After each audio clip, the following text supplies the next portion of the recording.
noches. Gracias por continuar conectados a la señal de Costa Rica Noticias. Estamos en vivo a las 8 de la noche con 4 minutos. Soy Ernesto Rivera. El COVID-19 no es solo un problema de salud. El impacto social y económico de la pandemia será probablemente mucho más severo y prolongado que el virus en sí mismo. Una vez superada la emergencia sanitaria, ¿cómo enfrentaremos la crisis social? Todos los sectores de Costa Rica están afectados de la misma manera.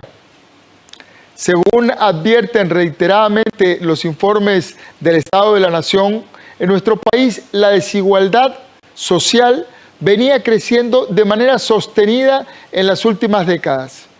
¿Cómo quedará la equidad luego del COVID? Para reflexionar sobre estas cuestiones, invité hoy a la doctora en Sociología por la Universidad de Pittsburgh y politóloga Juliana Martínez Franzoni. Buenas noches, Juliana. Bienvenida al set de Costa Rica Noticias. Buenas noches. Muchas gracias por la oportunidad de conversar.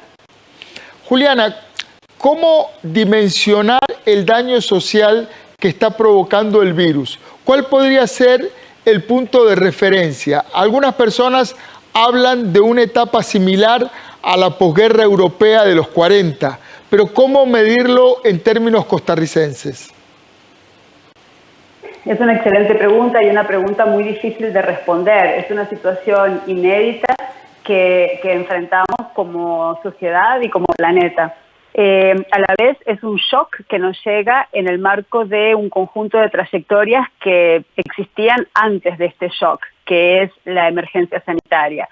Esa trayectoria nos traía de menor a muchos mayores grados de desigualdad, nos traía con 2 de cada 10 personas en Costa Rica en condiciones de pobreza, con 1 millón de personas trabajando en la informalidad, de una población ocupada de poco más de 2 millones, y nos traía también con muy poco espacio fiscal para que el Estado pudiera seguir haciendo bien o mejor incluso las cosas.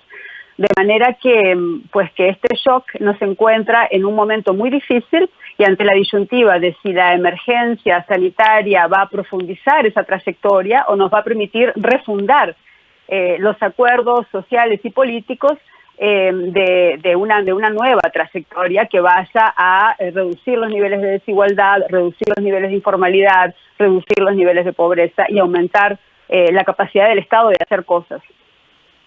Bien lo dice usted, Juliana, esta crisis cae sobre un país que ya estaba en crisis de desigualdad. ¿Cómo podría afectar la desigualdad preexistente? ¿Qué podemos anticipar? Bueno, lo que estamos anticipando es lo que ya empezamos a ver. Costa Rica había hace unos años dejado de ser el vestidito de dominguear, el país excepcional, no solo de América Latina, sino del sur global, por sus altos niveles de igualdad en una región altísimamente desigual. Y en las últimas décadas lo que nos separa del resto de América Latina no es tanto el mercado laboral, que ha generado una altísima concentración del ingreso. Ha tenido también muchas cosas positivas, pero un efecto de nuestro mercado laboral ha sido la concentración del ingreso, y entonces lo que nos separa del resto de América Latina es una política social que sigue viviendo del viento de cola de una época de muchísima expansión y de desarrollo, en la cual Costa Rica se diferenció claramente del resto de América Latina porque creó EVAIS, creó comedores escolares, uniformes, creó un seguro no contributivo de pensiones, un aparato estatal muy grande que buscó igualar a las personas independientemente de su condición laboral. Entonces, ¿qué pasa? Que antes de esta crisis, al menos 4 de cada 10 colones, 40 de cada 100 colones que financian esta política social, que sigue sosteniendo esta diferencia de Costa Rica del resto de la región, se financiaban del impuesto a la planilla laboral. Quiere decir del aporte que todas las personas hacemos por nuestro trabajo. Y ante esta crisis se nos está desplomando el mercado laboral de cual dependía buena parte de este financiamiento. Esta situación no es coyuntural porque no estamos pensando que a la vuelta de 3 meses podamos recuperar los niveles de empleo que teníamos antes de la crisis, que tenían problemas, habíamos llegado a un desempleo de 2 dígitos, teníamos problemas, pero ahora tenemos un problema muchísimo más grande. De las pocas estimaciones que tenemos al momento, entre ellas generadas por Luis Ángel Oviedo, colega querido del Instituto de Investigaciones en Ciencias Económicas, nos permite decir que de mínima la pobreza va a aumentar en 8 puntos porcentuales, de máxima podría duplicarse, podríamos pasar a tener 4 de cada 10 personas en condiciones de pobreza, pero eso tiene una directa implicación sobre el financiamiento de la política social y estaremos frente a la ironía, a la terrible situación de que cuanto más recursos necesitamos, en el momento en que más necesitamos intervención estatal, más restricciones y más achicamiento de la cantidad de recursos disponibles tenemos, porque tanto dinero viene del impuesto a la planilla laboral. Entonces, esto nos coloca frente a un enorme reto y es si como país seremos capaces de acordar formas de financiamiento que no dependan en este momento ni en el corto ni en el mediano plazo tan altamente de la planilla laboral. Todo un desafío, Juliana, todo un desafío y me deja con una enorme incertidumbre. ¿Qué formas, qué herramientas podría tener para hacer eso, para financiar política social de Estado sin tener o con una planilla laboral raquítica o muy debilitada? Bueno, lo primero que tenemos que acordar es que el Estado es importante. La conversación acerca del Estado en muchas partes de la región, incluyendo países europeos con los que nos gusta compararnos, como España, como Italia, Francia, incluso Alemania, Inglaterra, ha estado muy marcada por el clivaje ideológico. O sea, la gente que se ubica a la izquierda cree en el Estado y a la derecha cree en más mercado y busca que el Estado sea muy específico para ciertas necesidades de sectores económicos específicos. Pero resulta que con esta crisis, amplios sectores de la población, incluyendo aquellos que se encuentran más hacia la derecha, que tienen ese pensamiento más promercado, constatan la necesidad de tener un financiamiento público de aquellas necesidades básicas que deben ser financiadas en situaciones de crisis como esta. Se anticipa que pasada esta pandemia tendremos otras y por lo tanto necesitamos enfrentar esas crisis con unos recursos que son de toda la sociedad. Entonces, hay países de la región y de Europa donde el acuerdo en torno a la importancia del Estado ha cambiado en muy pocas semanas. Ese no es el caso en Costa Rica. En Costa Rica estamos dando esta conversación de alguna manera en los términos prepandemia. Es decir, tal vez porque hemos tenido todavía un efecto, tal vez por el propio éxito de la acción sanitaria y porque no estamos viendo la lamentable situación que se dio en países como Italia y en España, no tenemos la conciencia, aún pienso yo, de la importancia de hacer ese financiamiento. Si lo tuviéramos, podríamos abrir el juego a distintas conversaciones. Por ejemplo, podríamos estar hablando de financiar solidariamente la emergencia. Fíjese que hasta ahora el gobierno ha buscado una respuesta a través del Plan Proteger para hacer llegar algo que es imprescindible, que es ingresos al bolsillo de la gente. Es decir, estamos enfrentando un momento en donde por un lado está el virus, por otro lado el hambre y la necesidad económica, y por otro lado el estallido social al que puede llevar la desesperación de gente sin trabajo, sin ingresos y sin perspectivas de que eso cambie. Entonces, para hacer frente a esta situación, por el momento contamos con el Plan Proteger. Es un gran paso, pero es un paso pequeño para la dimensión de la crisis que estamos enfrentando. Podemos hablar en más detalle de esto, pero una de las cosas que está ocurriendo es que desde el Ministerio de Desarrollo y desde el Ministerio de Trabajo se vienen haciendo enormes esfuerzos para estirar la cobija y para sacar recursos de un lugar para ponerlos en otro, de alguna manera desvistiendo un santo para cubrir otro, porque de alguna manera es la única opción que el sector social del gabinete tiene para enfrentar la emergencia desde el punto de vista de los ingresos de la gente. Eso nos complica porque no es que esos recursos del Estado estaban sobrando en ninguna parte, se están sacando desde donde se puede, pero no es que sobraban. Entonces, desde mi punto de vista, hay referencias en el mundo a mirar que tienen que ver con crear un fondo solidario con recursos frescos. Yo he señalado en otros espacios que hay en Costa Rica 3 personas que están entre las 35 personas más ricas de Centroamérica, que las 3 juntas ganan más de 2.000 millones de dólares por año, sin contar su patrimonio. Capaz que este año van a ganar un poco menos, pero capaz que no ganan 2.000 millones, capaz que ganan, no sé, 1.500. esas personas ganan por año lo mismo que 2 millones de costarricenses. Entonces, necesitamos enfrentar esta crisis, como lo ha señalado el presidente Alvarado, de manera unida como sociedad, pero unidos reconociendo la desigualdad de la capacidad de los aportes. Tal vez estas personas y las 100 personas más adineradas de Costa Rica o las 200 personas más adineradas de Costa Rica pueden solidarizarse y poner el financiamiento a donde sus valores deberían estar. Estas personas tienen muchísimo que perder de una sociedad que se desarme, de una sociedad que pierda un piso de paz social. Toda la sociedad tiene para perder, pero la paz social en Costa Rica le ha dado muchísimo a la capacidad del país de atraer inversiones y de ofrecerse como un país educado. Mantener eso depende de que mantengamos grados importantes de cohesión social, y mucho de ese partido se está jugando ahora, en el momento de la emergencia. Entonces, Ernesto, le menciono esto para decir que no podemos pensar las soluciones con la cabeza con la que pensaríamos la situación normal. Don Pepe en 1948 propuso un impuesto del 10% al capital porque se estaba reconstruyendo el país luego de una guerra. Hay en este tsunami algo análogo a esa situación, análogo a una situación de guerra, en el sentido de que los destrozos que ha generado y que seguirá generando, porque lamentablemente nos falta todavía bastante para tocar fondo, esta crisis son de una magnitud muy grande. Indudablemente, Juliana, no se puede, hay un antes y un después del COVID-19, del 6 de marzo, que fue el día del primer caso en Costa Rica. No se puede pensar con los mismos parámetros que antes de la crisis. Gobiernos en Europa están inyectando enormes cantidades de dinero en sus economías para mantener empleos, para mantener vivas sectores productivos y sostener el consumo. La gente tiene que seguir viviendo, y si eso no ocurre, el montón de pequeñas empresas podría colapsar con un impacto social tremendo. El gobierno hoy está improvisando medidas sobre la marcha, porque no hay ningún antecedente sobre cómo enfrentar algo así. ¿Qué impresiones tiene sobre las medidas de contención social que han tomado hasta ahora, como por ejemplo el Plan Proteger que usted mencionaba antes?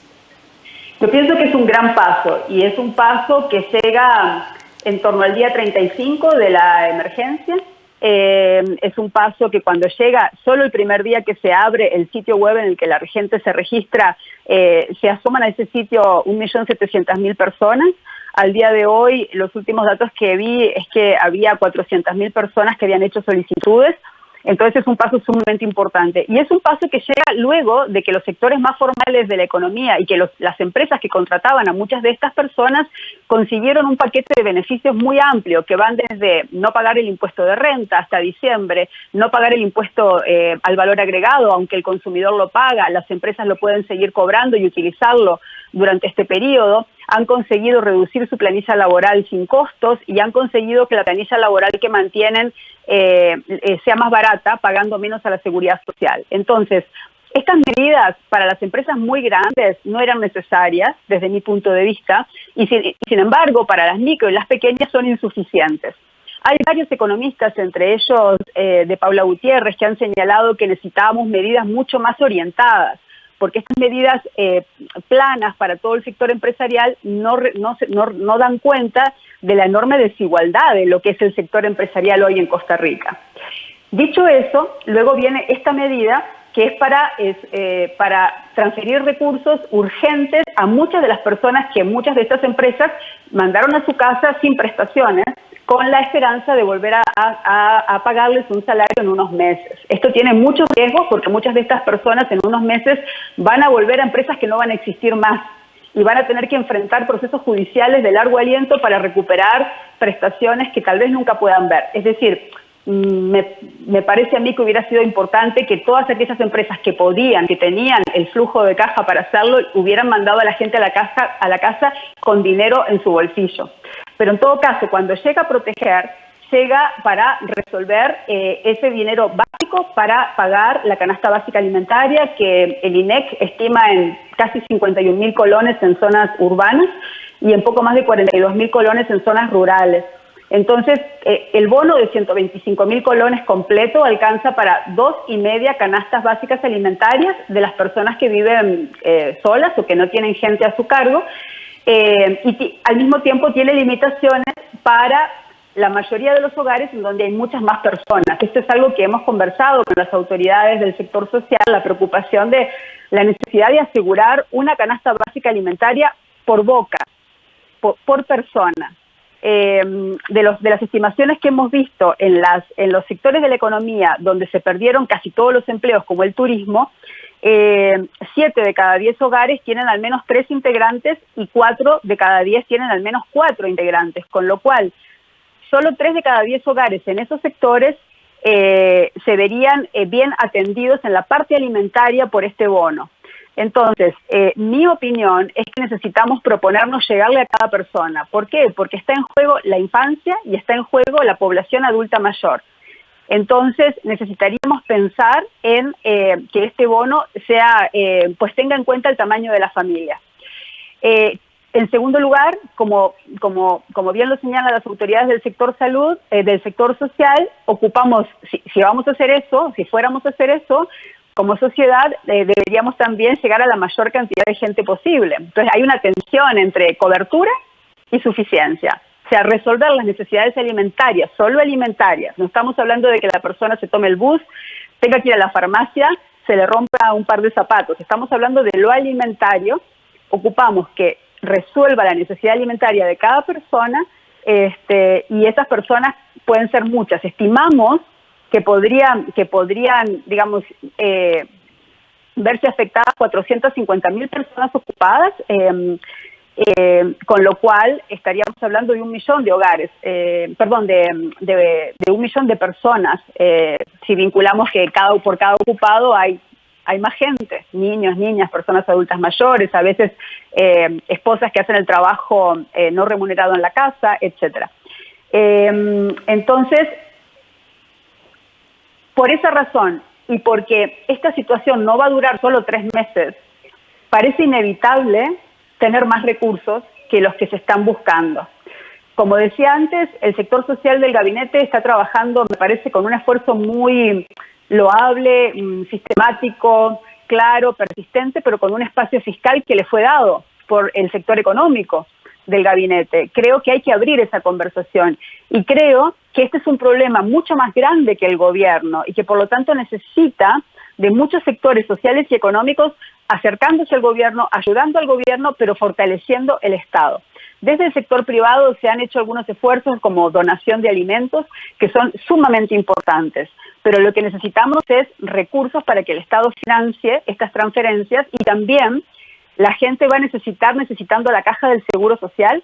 La caja del Seguro Social solo este año va a tener un déficit de 500.000 millones de colones solo en el seguro de enfermedad, nos decía el presidente ejecutivo Román Macaya. Es decir, necesitamos recursos para todo lo demás, que son estos servicios sociales básicos. Entonces, la magnitud del esfuerzo fiscal que vamos a tener que hacer es muy grande. Una parte se puede atender con endeudamiento, pero otra parte también se puede atender con un esfuerzo solidario de los sectores y de las personas con más ingresos. En algún momento de hace una semana, la ministra de Planificación, doña Pilar Garrido, mencionó la opción de un impuesto, una contribución solidaria por una única vez a las personas en función de sus ingresos. Yo creo que algo así sería sumamente atendible. Y que eso implicaría que todas las personas que seguimos teniendo ingresos, y en particular las personas con ingresos altos, contribuyan proporcionalmente. Esto no es algo extraño lo que se está conversando en otras partes del mundo, y creo que le daría al Estado el oxígeno para no solo atravesar esta emergencia, sino el día después de esta emergencia, que sigamos teniendo caja, que sigamos teniendo educación pública, que sigamos teniendo comedores escolares, uniformes, etcétera. O sea, todo eso que el Estado social hace en este momento está en alitas de cucaracha. Si queremos cuidarlo, si queremos mejorarlo, vamos a necesitar resolver el problema fiscal. Todo un tremendo desafío. Un tremendo desafío. Se requiere una transferencia gigantesca de recursos desde algunos sectores en donde pueden estar esos recursos hacia otros sectores que los están necesitando y que probablemente con el correr del tiempo, de las semanas, como usted decía, esto no va a terminar en 2 o 3 semanas y probablemente no va a terminar en varios meses y se traslade incluso al año que viene de una manera amplia. Desde un punto de vista más sociológico, Juliana, esta crisis impulsó una revalorización de lo público en áreas estratégicas como la salud y la ciencia. Dos espacios que estaban bajo fuerte crítica antes de la llegada del COVID. ¿Cómo ve esta revalorización? ¿Es parte de un efecto pánico o hay una reflexión real sobre el valor de la ciencia en la sociedad? Creo que es prematuro para saberlo. Creo que es prematuro. Bueno, yo soy investigadora en una universidad pública, en la Universidad de Costa Rica. Por experiencia sé que solo se puede tener líneas de investigación a lo largo del tiempo y estar jugando en grandes ligas a nivel internacional cuando colectivamente promovemos generaciones de investigadoras e investigadores abriendo brecha y dándole sostenibilidad a la generación del conocimiento. Creo que en esta emergencia ha quedado claro que hay gente fundamental, como desde los virólogos y las virólogas, el personal de salud, etcétera, y hay una revalorización del dato y de la generación de política pública basada en la evidencia, pero sí creo que es muy pronto para saberlo. Es decir, yo creo que en este momento, en general, hay tantas posibilidades de salir reforzando las tendencias que traíamos como de refundarlas. Me parece que todo está en juego y que va a depender muchísimo de lo que pase en las próximas semanas. Y además creo que no va a ser homogéneo. Pensemos que la crisis del 29 trajo luego el nacionalsocialismo, el nazismo en Alemania y trajo el New Deal, el nuevo contrato social bajo el liderazgo de Roosevelt en Estados Unidos.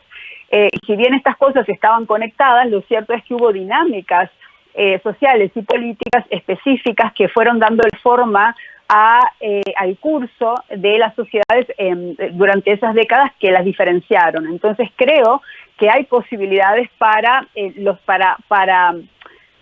construir caminos, ¿no? Estamos viendo, por ejemplo, al ministro danés diciendo que en Dinamarca el apoyo fiscal no va a ir a empresas que tengan su dinero en paraísos fiscales y que no están contribuyendo al financiamiento del Estado social. Bueno, eso está pasando así, pero en Hungría está pasando algo totalmente diferente. Por eso me parece tan importante pensar en Costa Rica y en las posibilidades maravillosas que este país, que ha sido ejemplo de lo que un país pequeñito y que en una parte del siglo XX colocaba toda su producción de banano en un supermercado de Florida, que este país tan pequeñito en su economía lograra en 5 años una reducción de la mortalidad infantil como la que el país logró en los años 70, que fundara un sistema universal de salud, que lograra vincular el bienestar de una persona que trabaja, que es jueza de la República, con el bienestar de una persona que puede ser trabajadora doméstica y que ambas van en la misma caja costarricense del Seguro Social y que hasta muy recientemente estaban en la misma escuela.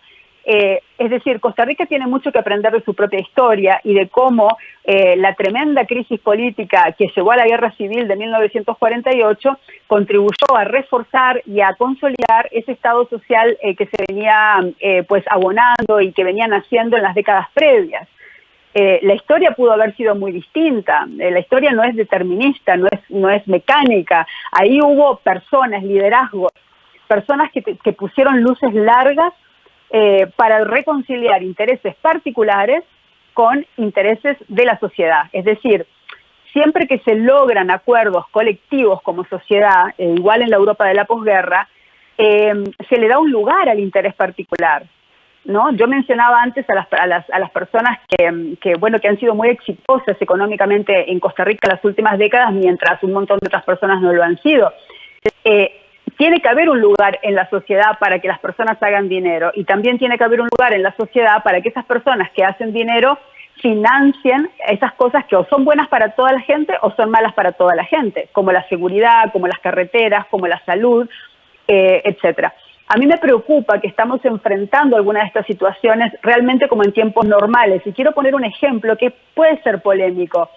En este momento se están realizando pruebas para determinar si la persona tiene el COVID, el virus, en los centros privados. Y los centros privados están cobrando un rango muy amplio de precios por las pruebas. Es decir, no las están cobrando al precio de costo, están habiendo una ganancia por esas pruebas. ¿No sería más lógico que en una situación de pandemia los centros privados y públicos todos se arremangaran para hacer las pruebas a tanta gente como sea posible a precio de costo, que el Estado le reconozca a los centros privados esa inversión y que de esa manera los centros privados hagan un servicio público? ¿No sería lógico que en lugar de aumentar la lista de espera de la caja en cosas como, por ejemplo, trasplantes o en cosas más sencillas como, por ejemplo, fracturas, los centros privados estuvieran atendiendo a estas personas en nombre de la emergencia colectiva que estamos viviendo? No le podemos pedir al sector privado que se le ocurran estas ideas, pero necesitamos un liderazgo que venga desde el Estado proponiéndole al sector privado tener una orientación de bien público en esta emergencia. Así es, Juliana. Todo un desafío. Disculpe que la tenga que interrumpir, me duele en el alma, pero se nos terminó el tiempo. Pero me quedo con estas inquietudes, todo un desafío, un debate que tenemos que iniciar. En este momento Costa Rica lidera, junto con Nueva Zelanda y un pequeñísimo grupo de países, los países que menos víctimas mortales han tenido a causa del coronavirus hasta ahora. En esa parte lo hemos hecho muy bien. El desafío sanitario lo estamos superando muy bien. Ahora viene el desafío social y económico. Importantísimos conceptos los que la doctora Juliana Martínez nos aportó esta noche. Muchísimas gracias, Juliana, por estar en el set de Costa Rica Noticias. Gracias a usted. Y a ustedes, muchísimas gracias por estar ahí. Se nos terminó el tiempo, pero mañana volvemos con mucho más. Y recuerde, trabajamos para usted. Somos la televisión pública de Costa Rica.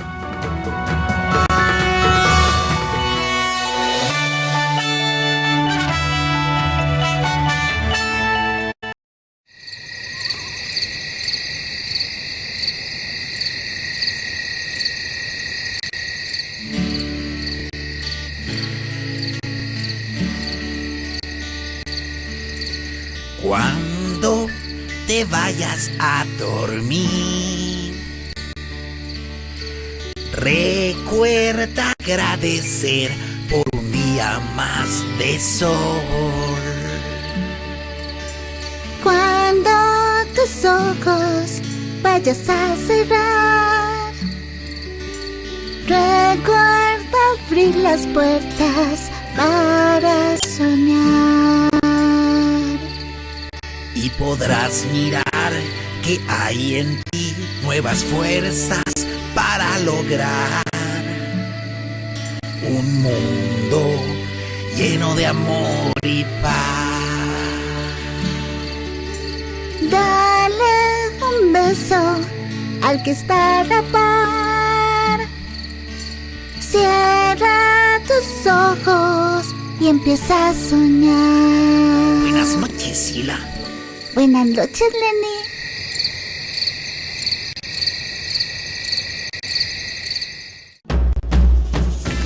A continuación, Promuévete.